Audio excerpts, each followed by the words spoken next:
안녕하십니까. 인왕산TV 이홍종입니다. 구독, 알람, 좋아요 부탁드리겠습니다. 구독, 홍보도 해주시면 감사하겠습니다. 오늘은 패치 아담스란 영화입니다. 먼저 좋은 영화를 소개해 주신 유장렬 선배님 감사합니다. 저는 이 영화에 대해서 얘기는 들었는데 보지 못했습니다. 크리스마스 이브날 저랑 제 처는 이미 봤었는데 다시 한번 봤습니다. 감동 깊게 봤습니다. 감사드립니다.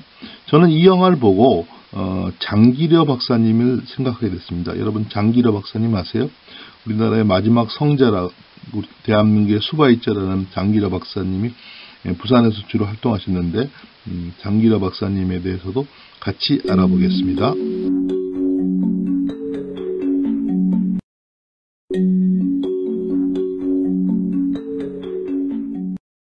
로빈 윌리엄스가 이제 주인공이죠. 이게 실화를 바탕으로 했다고 합니다. 그래서 더욱더 감동이 깊었습니다.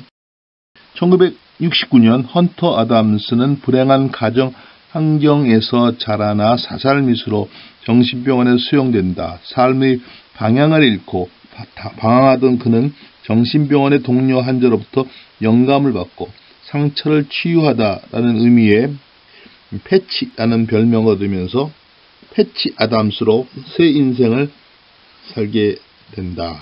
시작한다. 그의 꿈은 사람들의 정신적 상처까지 치료하는 진정한 의사의 길을 택한다. 2년 후 버지니아 의과대학에 입학한 개짜 의대생 패치는 사망이 되어서야 환자를 만날 수 있다는 규칙을 무시하고 빛나는 아이디어와 장난기로 환자들의 마음까지 따뜻하게 치유하려고 환자들을 몰래 만난다. 이 사실을 안 학계 측이 몇 번의 경고 조치를 내리지만 그는 아랑곳하지 않고 산 위에 허름한 집을 개조하여 의대생 친구들과 함께 소외되고 가난한 이들을 위한 무료 진료소를 세운다. 그러나 의사 면허증 없이 진료 행위를 한 것이 학교 측에 발각되고 패치와 진실한 사랑을 나누던 동급생 캐린이 정신이상 환자에게 살해당하는 사건까지 생긴다. 캐린이라는 사람이 정신이상 환자가 캐린을 죽이고 자살하는 사건이 납니다.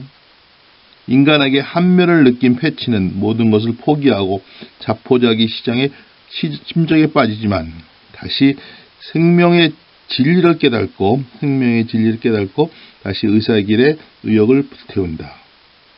그러나 고지식하고 권위적인 윌컷 학과장은 패치에게 퇴학 처분을 내리자 주립의학협회에서 제소한다. 학장이었던 것 같은데요. 위원회는 학칙을 어겼지만 그의 열정과 학업 성적을 인정 마침내 졸업을 하게 된다.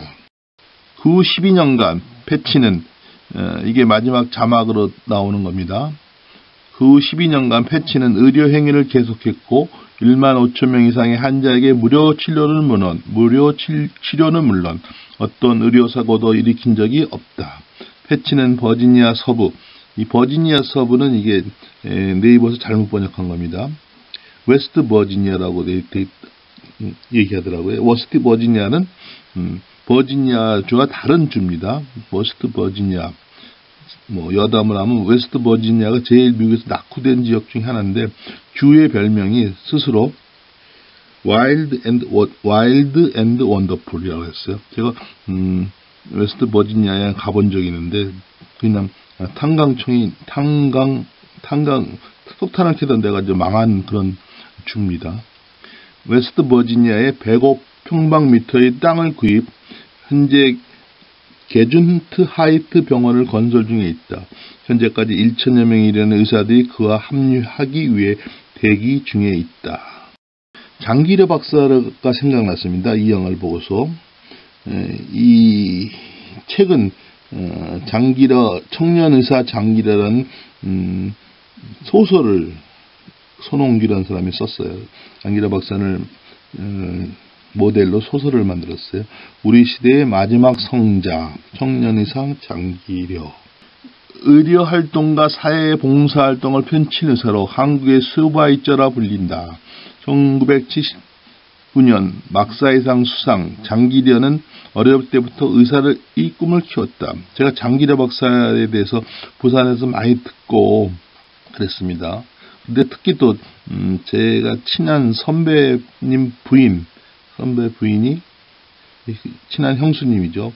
그분이 장기려 박사 손녀딸이에요. 그래서 제가 장기려 박사에 대해서 특히 많이 듣고 관심을 많이 가졌습니다. 부산에 보면 곳곳에 장기려 박사님의 뭐랄까요, 흔적이랄까요, 업적들이 보입니다.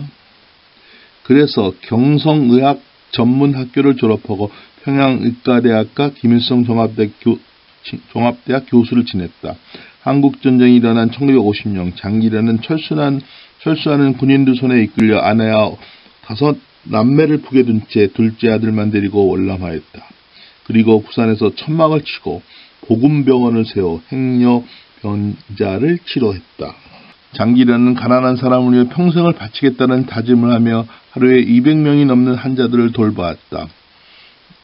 요새는 뭐 하루에 200명도 더 보죠. 근데 이제 옛날 식으로는 상당히 어려운 일이었죠.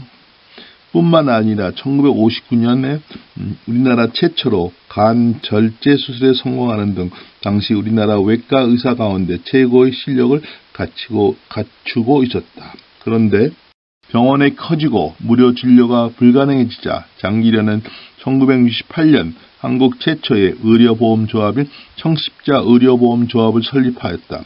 청십자병원은 가난한 사람을 정성껏 치료해줄 뿐만 아니라 치료비를 깎아준다고 소문이나 늘 많은 환자들이 찾아왔다. 부산에는 곳곳에 청십자병원이 있습니다. 이게 정적으로 있는지는 제가 확인해보지 않았습니다. 그러던 어느 날 병원에 오랫동안 입원해왔던 농부가 장기려 박사에게 하소연을 했다. 선생님, 제가 당장은 돈이 없지만 나중에 꼭 벌어서 갚겠습니다. 그러니 제발 사정 좀 봐주세요.